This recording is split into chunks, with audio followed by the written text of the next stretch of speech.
It does seem that we're on a downslide to a kind of digital dystopia. We're being driven there by very powerful forces, politicians, corporations, interest groups, who are all using the force of these new technologies to create a surveillance state, a kind of marketplace where we're trading in our privacy and our data for what? For sociability. And it seems that we are actually selling our democratic rights, we're selling our democratic souls. It's really important to remember how young the internet is. We are just embarking on a voyage of digital discovery. As individuals, we're learning about the potential for these technologies to make us more creative and fulfilled as individuals, to connect us to other people, communities, and ideas, for us to transform our democracies. This is not about cyber science. This is about reinventing what it is to be human.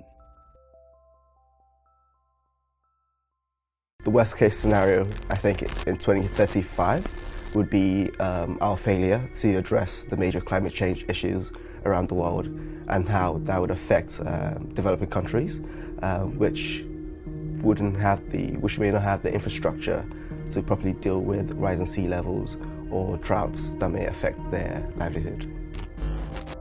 The best case scenario for 2035, I think, would be making steps to completely end world poverty and bringing everyone above the minimum of $2 a day, and also addressing inequality.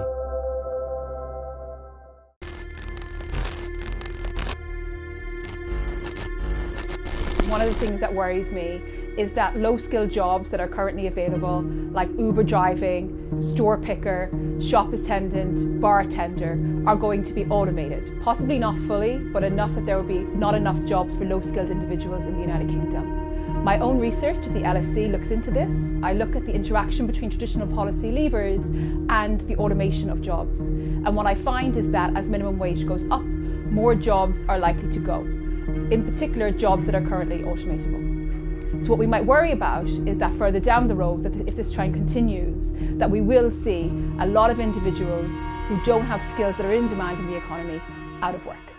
I think the current research that I've been doing does point to certain skills that are going to become more in demand in the future. And one of the things that I'm really excited about is the avenue for soft skills to help individuals who are currently low skilled come through the transition of the fourth industrial revolution with a job, and possibly with a better quality job than they had before. In this vein, I've been involved with a project that has rolled out a soft skill curriculum into primary schools, and I'm currently talking to a company who employs a lot of low-skilled individuals about rolling out a similar program for adults in their firm.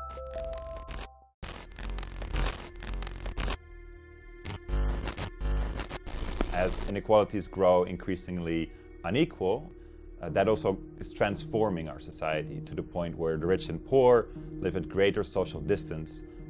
They live in neighborhoods and are embedded in social networks where they're surrounded with people from a similar socioeconomic background, similar levels of education, etc. That extends to their friends, to who people date and who they get romantically involved with.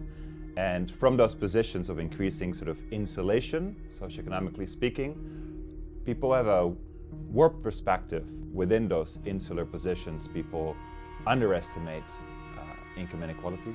Their world looks more meritocratic than it really is, and they're not as concerned about those inequalities.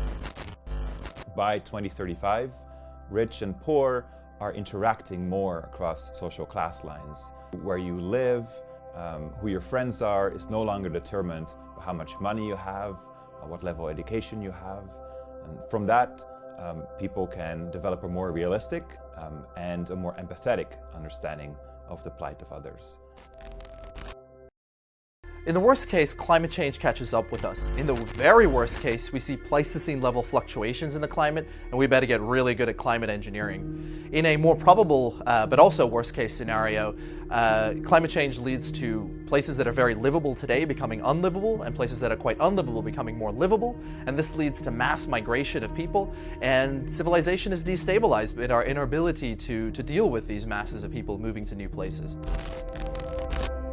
The massive advances in AI and machine learning and the availability of ever larger and more personalized data sets means that we're living in a technological utopia where all our basic needs are met, we all lead fulfilling lives with better decision making in the policy sphere that are driven by data and good theory. The worst case scenario would actually be when technological development concentrated in the more developed countries, so inequality between the poor and the rich increases. In 2035, the best case scenario will be when technology actually develops, so people can actually rely more on artificial intelligence, so their productivity will actually increase. The worst case scenario for 2035 is a nuclear war. This could happen accidentally, or it could happen deliberately, and there simply aren't enough mechanisms right now that would work to prevent that. In 2035, I think we could see a better international order if we have a more diverse group of people contributing to international discussions. And I think the diversity would come from a greater number of women, a greater number of young people, people from the global south, people of diverse backgrounds, minorities, and so on, contributing to discussions. And I think that would help strengthen international order in 2035. My worst case scenario for 2035 is that these politicians who are very anti people with different views get into power and they polarize politics even more. People can't work together, and maybe this might lead to a disintegration of liberal democracy as we know it. My best case scenario for 2035 is that politicians who promote hateful rhetoric and they suffer loss and defeat. And so politics becomes more like people working together and there's less hate towards people with different views.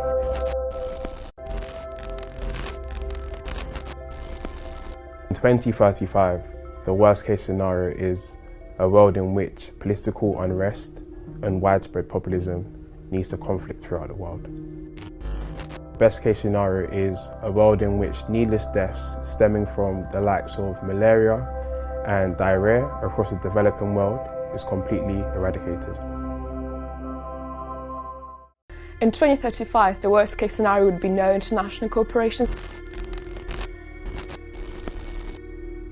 We see right now with Donald Trump and how he tries to shift American foreign policy from international cooperation and from commitments abroad to more domestic rebuilding. And there is a real possibility that it will spread to the whole of Europe, for example, where populist parties will gain power, and it means there will be less money being spent on humanitarian aid, less money on refugees, on victims of civil wars, less money on research, and this is quite a frankly worrying scenario for me. The best case scenario would be citizens becoming more engaged with international affairs. Really, there hasn't been a better time in history to, for example, volunteer for an NGO, to start an international campaign, to go to a refugee camp and volunteer there. And really, I hope that we can harness the potential of media, of technology, to actually make a world a better, fairer place for everyone. All of this political tension, it keeps on pushing people more to the left, more to the right. And then we have all of our resources, time, money, expenditure, all on fighting each other, forgetting about what the important issues are today. The best possible case scenario is where we have our political systems not on one end of the spectrum, where the two major parties are one's really to the left, one's really to the right, but actually they're more in the centre, actually representing the common person.